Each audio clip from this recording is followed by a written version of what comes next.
vamos a hablar de un tema que para Dios es muy importante y nosotros tenemos que aprender a darle esa importancia que Dios le da en su palabra. Marcos capítulo 9, versículo 49 y 50 dice así: porque todos serán salados con fuego, y todo sacrificio será salado con sal.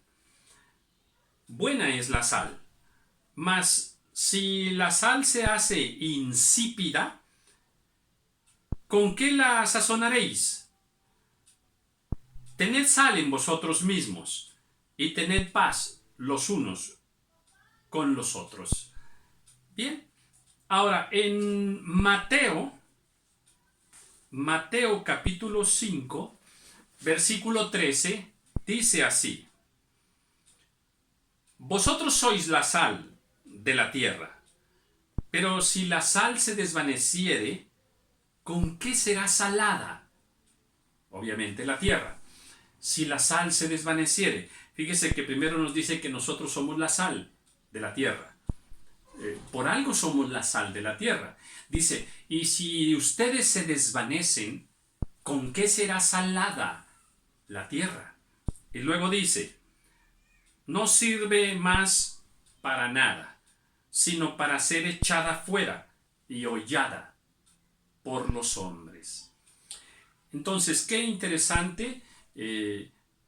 ¿Por qué dice la Escritura que la tierra necesita ser salada? Es importante, cuando veamos más adelante para qué sirve la sal, entenderemos por qué la tierra tiene que ser salada. Bueno, muy bien. Hay muchos versículos en la palabra del Señor que nos hablan acerca de la sal. Para Dios, la sal es muy importante, pero muy importante. Y nosotros tenemos que aprender a darle esa importancia que Dios le da. En Segunda de Crónicas, capítulo 13, versículo 5, ahí dice que el pacto que Dios hizo con David acerca del reino de David, le llama pacto de sal. Mire cómo eleva Dios la sal a nivel de pacto. ¿Qué importancia tiene la sal para que Dios la ponga en ese nivel de un pacto? En Job, capítulo 6, versículo 6, allí dice la palabra del Señor: ¿se comerá lo desabrido sin sal? Y dice qué interesante. Y enseguida habla de la clara del huevo. ¿Se comerá lo desabrido sin sal?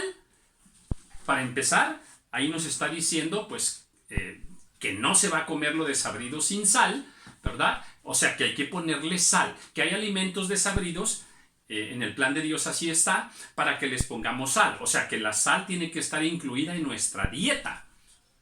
O sea, la sal es para comerse, es para sazonar los alimentos, también lo dice en otra escritura.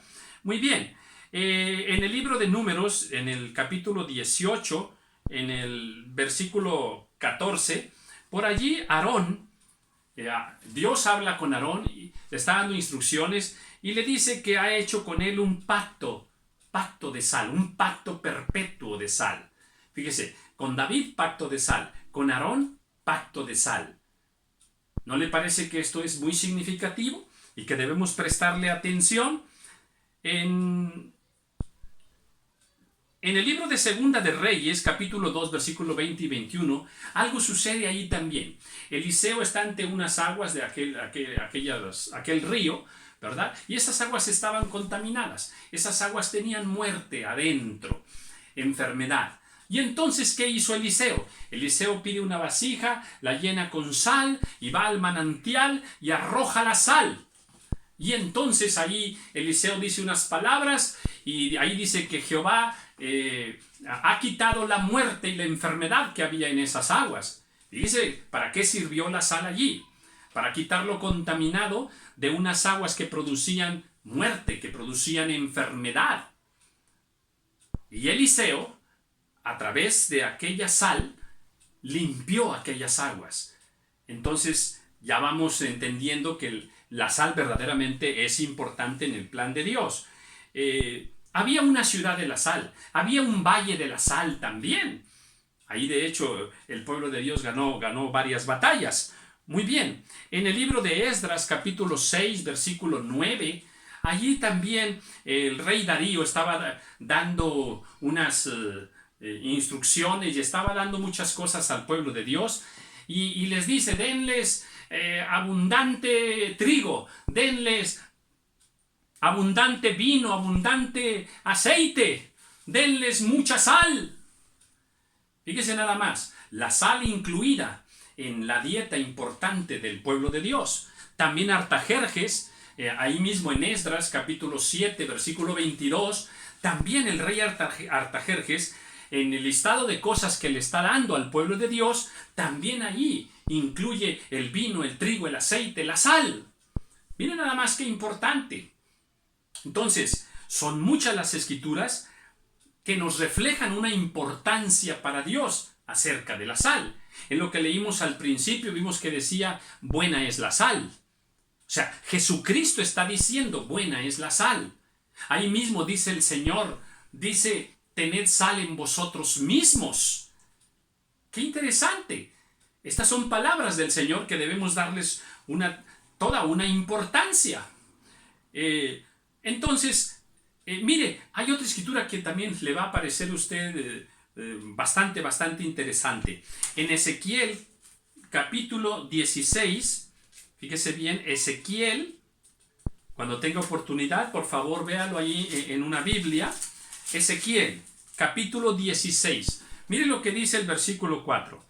Y en cuanto a tu nacimiento, el día que naciste, no fue cortado tu ombligo, ni fuiste lavado con aguas para limpiarte, ni salada con sal, ni fuiste envuelta con fajas. Fíjese nada más. Estas cosas se tenían que hacer con los recién nacidos. Las fajas, cortar el ombligo, limpiarte con agua. Bien, pero aquí hay una importante. De estas 4 que acabo de leer, 3 las seguimos haciendo ahora, pero hay una que no.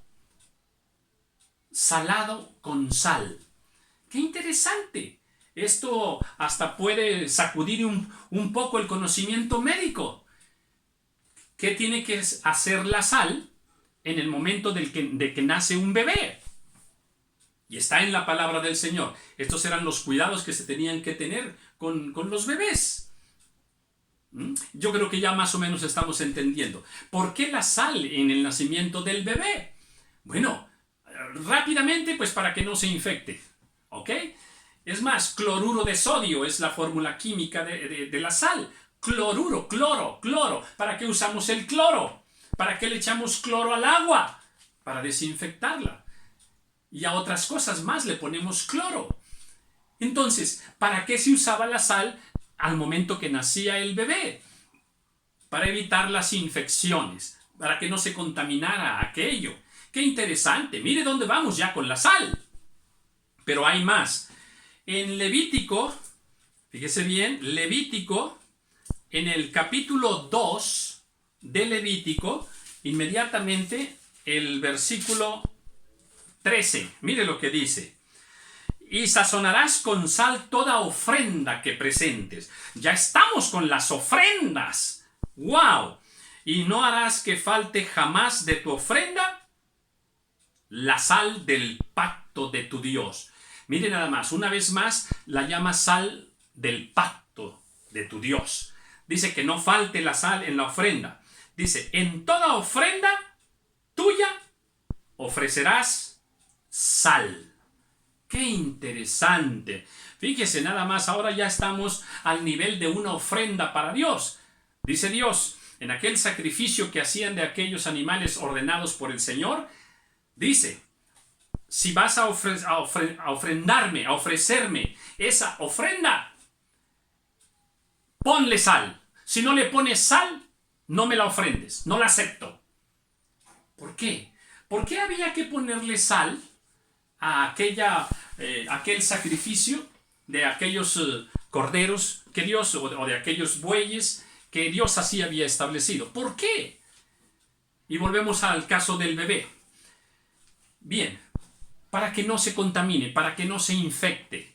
¿Qué sucede cuando trozamos un pedazo de carne?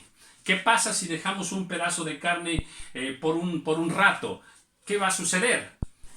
Que al poco tiempo empieza a oler mal, se contamina, ya es carne inmunda, se echa a perder, se corrompe.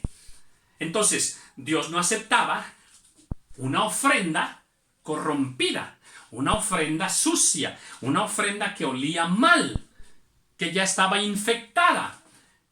¿Qué hacen los pescadores cuando pescan unos peces y van a estar toda la noche por allí? ¿Y qué hacen para que no se echen a perder esos peces? Los llenan de sal, ¿verdad? Y así se preservan, así sí aguantan, sí duran. Entonces, fíjese nada más que la sal tiene una función importantísima, ¿verdad? Entonces, aquí vemos que Dios dice, no me ofrezcas una ofrenda sin sal, no la acepto. Bien, ¿y eso qué tiene que ver con nosotros entonces? Bueno, primero quise dejar claro que qué tan importante es para Dios la sal.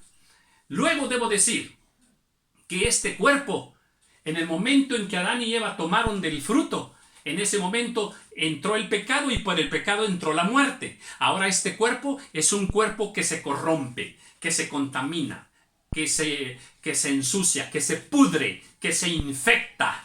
Y luego la enfermedad y la muerte. Antes no sucedía así, por el pecado sí.